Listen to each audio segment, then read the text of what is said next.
이 쿼드라틱 보팅은 말 그대로 투표를 하는 데 있어서 제곱의 요소가 들어가게 됩니다. 이 페이퍼를 참조를 해서 강의를 한번 해보도록 하겠습니다.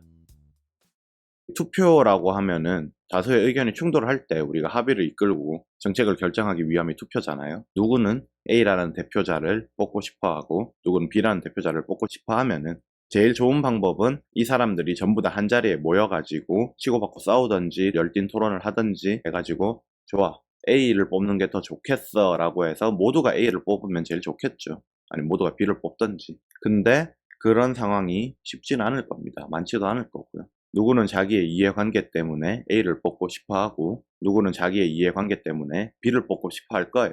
모두의 의견이 결국 수렴하지 않고 충돌하는데 여기서 어떻게 합의를 이끌어낼 거냐 그리고 정책을 결정할 거냐가 문제가 됩니다. 제일 좋은 방법이 바로 투표예요. 제일 좋은 방법이라고 하기보다는 제일 보편적인 방법이죠. 우리가 제일 흔하게 알고 있는 건 1인 1투표권을 가지는 이퀄 버팅, 평등 투표를 제일 잘 알고 있고요. 대선이나 이런 것들 모두 다 한 표를 행사할 수 있죠. 그런데 이제 이런 평등 투표는 여러 문제들이 제기가 되는데 실질적으로 정책에 영향을 받는 그룹과 그렇지 않는 그룹 모두가 동등한 영향력을 가지고 있어요. 이런 비판들이 있기 때문에 다른 여러 투표 방법론들이 제시가 되고 실제로 일부 영역에선 사용이 되고 있는데요. 그중 하나가 선정투표입니다. 말이 어렵지. 그냥 1인 다 투표권이에요. 이런 투표권이 어떻게 많아지느냐라는 건 경우마다 다를 수 있지만 디포스 같은 경우에는 내가 가지고 있는 잔액의 양, 지분의 양, 돈의 양에 따라서 투표권이 많아졌고요.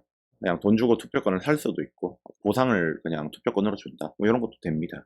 리니어 투표, 1인 다투표권에서는 양극화 문제가 발생을 해요. 예를 들어 돈 많은 사람은 투표권이 많고 돈 적은 사람은 투표권이 없다라고 하면은 1인 다투표권이 합당한가 그런 의문을 제기할 수 있겠죠.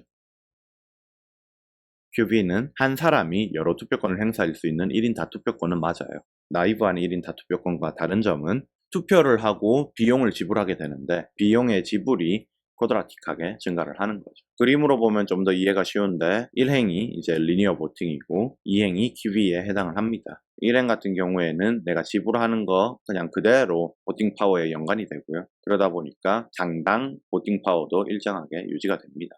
쿼드라틱 보팅 같은 경우에는 지불하는 거에 루트에 비례해가지고 보팅 파워가 늘어나게 되겠죠. 그러니까 이런 완만한 곡선을 그리게 되고 점점 그 증가율은 낮아지게 될 거고요. 장당 보팅 파워도 많이 지불하면 많이 지불할수록 떨어지게 됩니다.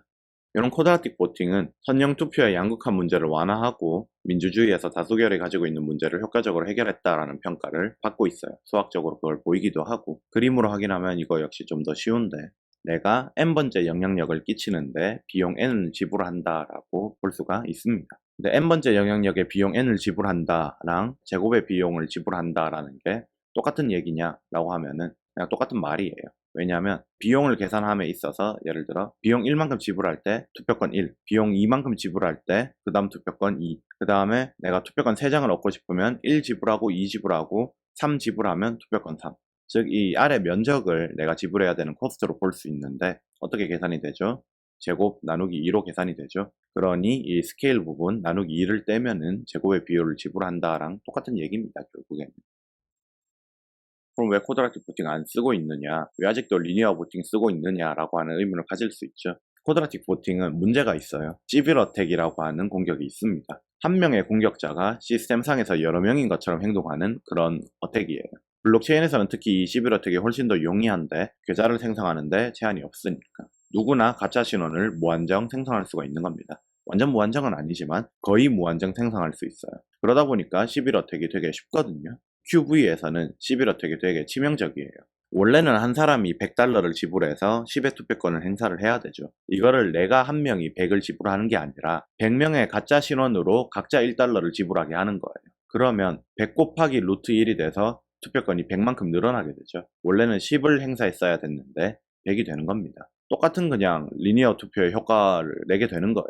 쿼드라틱 보팅의 그런 감소 효과가 없는 거죠.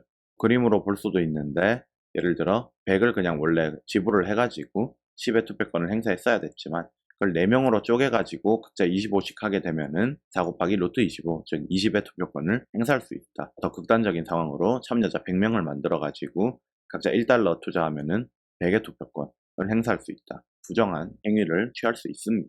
그럼 이런 시빌 어택을 어떻게 막느냐? 완화책은 있어요. 첫 번째는 KYC를 하는 거, 우리 신원 증명을 하는 거입니다. 신원을 증명하고 실명 투표만 가능하게 한다면 최종 집계했을 때 저 사람이 뭘 투표했다라는 걸 알 수 있으니까 그거에 대해서 제고권을 취할 수 있어요. 그렇지만 프라이버시 문제가 발생을 하게 됩니다. 쿼드라틱 보팅을 좀 더 확장할 수 있는데, 예를 들어 투표할 때 양의 투표만 가능한 게 아니라 음의 선호도도 표현을 할 수 있다. 선호도나 투표에 있어서 음의 표현이 가능하다. 이런 경우도 제곱 투표가 합리적인 그런 양상을 보인다라는 걸 간단하게 확장해서 생각할 수 있습니다. 이런 QV가 어떻게 디파이와 연관이 되느냐라고 하면은, 첫 번째 예시로는 쿼드라틱 펀딩이 있습니다. 응용이다라고 봐주시면 되는데, 우리 일반적인 크라우드 펀딩과는 다르게 쿼드라틱 펀딩은 기부 풀과 기부 프로젝트에 대한 지원이 분리가 되어 있습니다. 기부하는 사람들은 머니 풀이라는 데 돈을 넣어요. 이제 프로젝트들과 매칭이 될 때 이 프로젝트가 받은 투표 수에 따라 매칭이 됩니다. 프로젝트가 받은 후원 수를 집계할 때 루트를 씌워서 집계를 해요. 쿼드라틱 요소가 들어가는 거죠. 기부자의 수가 양보다 중요해지게 되는 효과가 있습니다. 예를 들어 100개의 1달러짜리 기부를 받은 프로젝트가 1개의 100달러짜리 기부를 받은 프로젝트보다 더 많은 매칭을 받아서 더 많은 돈을 가져갈 수 있어요.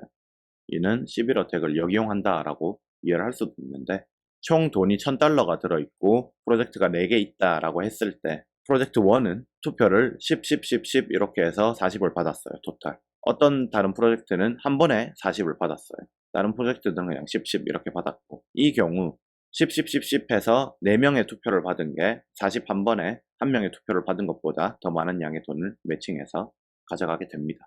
또 다른 어플리케이션 쿼드라틱 어텐션 페이먼트라는 게 있을 수 있는데, 우리 광고들 일상생활에서 되게 많은데 이 광고 노출 시간에 따라서 피를, 광고 수수료를 쿼드라틱하게 부과하자라는 거예요. 1분에 1달러, 그 다음 1분엔 2달러를 지불해야 되고, 그 다음 1분엔 3달러를 지불해야 되고, 이렇게 광고 수수료가 늘어나는 건데, 이로부터 얻을 수 있는 효과는 뭐냐? 광고가 좀 더 다양해지고 꼭 필요한 광고만 나올 수 있다, 뭐 이런 거. 대기업이 다 선점할 수 있는 뭐 그런 영향력을 좀 줄일 수 있다라고 이해를 할 수 있겠죠.